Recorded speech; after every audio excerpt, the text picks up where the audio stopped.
Hello student, नमस्कार। मैं शीतल and आप सबको इस ऑनलाइन ट्यूटोरियल क्लास में स्वागत करती हूँ।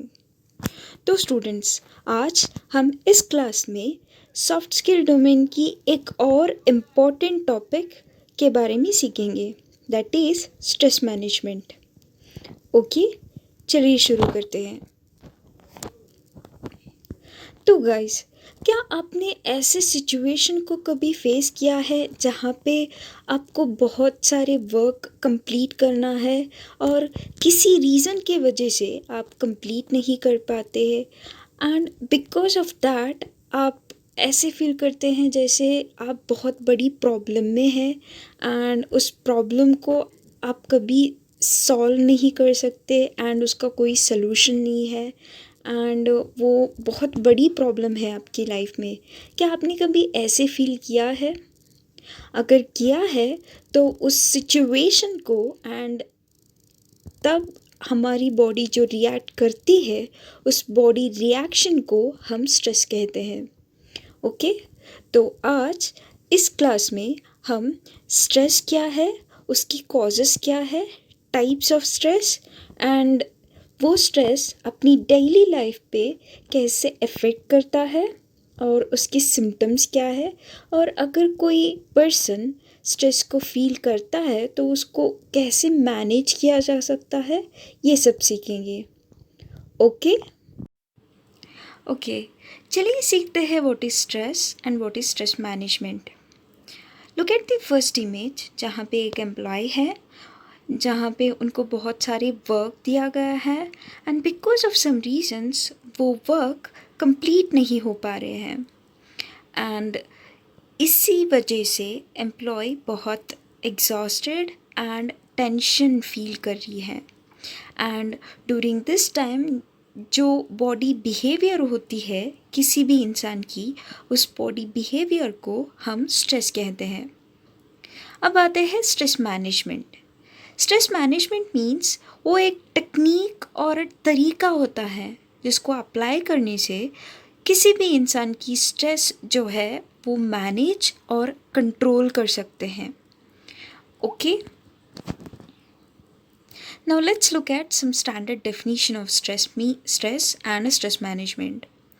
In a medical or a biological context, stress is a physical, mental, emotional factor that causes bodily or a mental tension.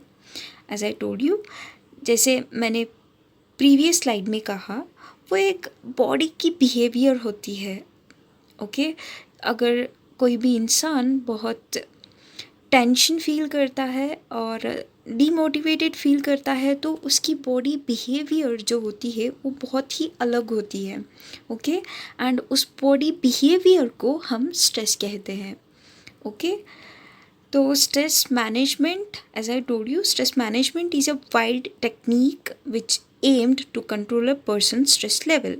Okay, तो एक टेक्निक होता है, तरीका होता है जिसे अप्लाई करने से पर्सन्स की स्ट्रेस लेवल जो है उसको मैनेज कर सकते हैं एंड स्ट्रेस मैनेजमेंट सीखने से एक हैप्पी लाइफ लीड कर सकते हैं कोई भी इंसान। ओके,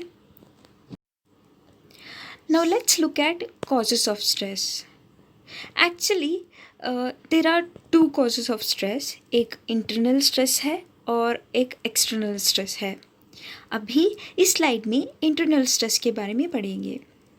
कांस्टेंट वरी, मतलब अगर एक इंसान बहुत ही सोचता है, मतलब बहुत ही चिंता करता है सबके बारे में, सब कुछ के बारे में, छोटी छोटी चीज़ों के बारे में वो बहुत ही सोचता है, तो वो एक कॉज है इंटरनल स्ट्रेस। ओके,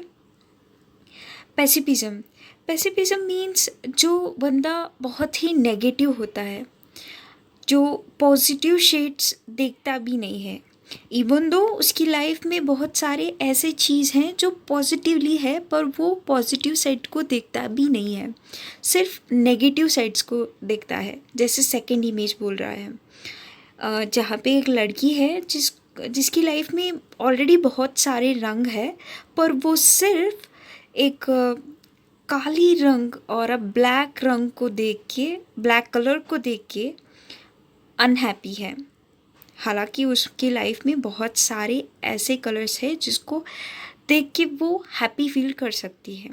ओके, तो ये भी एक इंटरनल कॉजेस ऑफ स्ट्रेस है। ओके, रिजिड थिंकिंग, जो बंदा सिर्फ एक तरफ से देखता है, जो एक ही मेथड को फॉलो करता है, जो दूसरे मेथड को फॉलो या उसके बारे में सोचता भी नहीं है, तो उसको रिजिड थिंकिंग कहते हैं। एंड ये भी एक इंटरनल कॉज ऑफ स्ट्रेस है। Unrealistic expectation, obviously over expectation means over hurt. अगर आप कुछ एक्सपेक्ट करते हो किसी दूसरे बंदे से एंड वो expectation because of some reasons fulfil नहीं हो रहे हैं, तो ऑब्वियसली आपको दुख होगा। तो दुख होगा मतलब आप टेंशन में आ जाते हैं। अगर आप टेंशन में आ गए तो that is behavior of a stress. Okay, so this is also one of the internal cause of stress. तो ये सारे कुछ एग्जाम्पल्स हैं जो इंटरनल कॉज ऑफ स्ट्रेस के बारे में बताते हैं। Okay, now let's look eight external cause of stress. Okay, first one, difficulty in a work. जैसे मैंने प्रीवियस स्लाइड में बोला था, एक एम्प्लॉय है जिसको बहुत सारे वर्क्स हैं एंड वो ख़त्म नहीं कर पा रही है बिकॉज ऑफ सम रीज़न।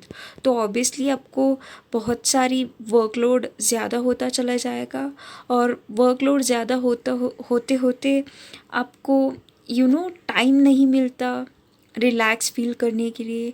तो अगर आप रिलैक्स फील नहीं करते हैं तो आपकी बॉडी जो है वो इनएक्टिव हो जाती है, एंड इनएक्टिव मतलब टेंशन, एंड टेंशन मतलब एक्सटर्नल कॉज ऑफ स्ट्रेस।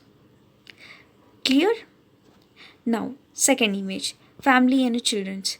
जैसे जैसे आपकी फैमिली बढ़ती जाती है तो आपकी रिस्पॉन्सिबिलिटीज़ जो है वो भी बढ़ते जाते हैं। ओके, अगर आप अपनी रिस्पॉन्सिबिलिटीज़ ठीक तरीके से कर नहीं पा रहे हैं बिकॉज ऑफ सम रीजंस, तो आप टेंशन में आ जाओगे एंड आपकी बॉडी बिहेवियर एंड आपकी बिहेवियर जो है वो ऑटोमेटिकली चेंज होता है। ओके, तो this is also one of the cause of external stress.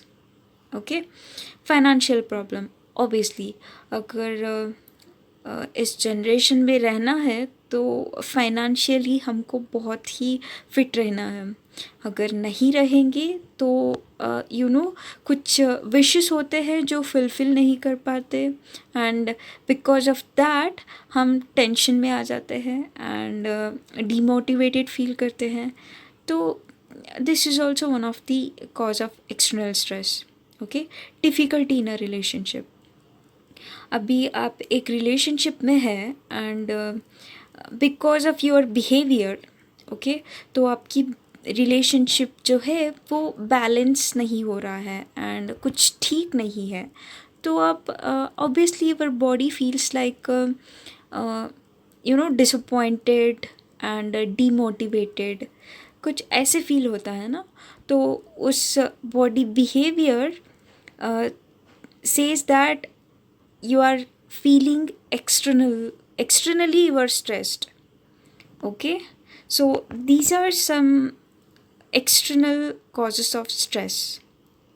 Okay.